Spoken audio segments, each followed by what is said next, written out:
Gauri Suryavanshi, S Marathi मध्ये आपलं स्वागत। वळूया आजच्या बातमीकडे।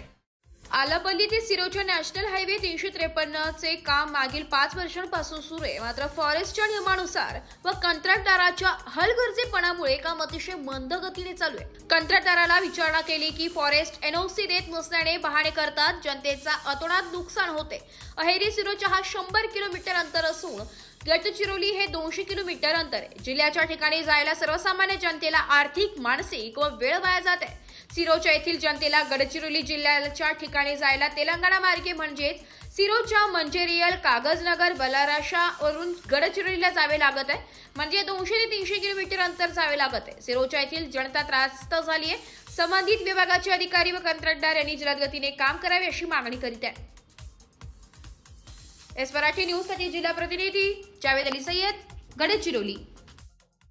अशाच नवीन ताज्या घडामोडी जाणून घेण्यासाठी आमच्या एस मराठी न्यूज चॅनलला लाईक करा, शेअर करा, सबस्क्राइब करा आणि बेल आयकॉनला क्लिक करायला विसरू नका।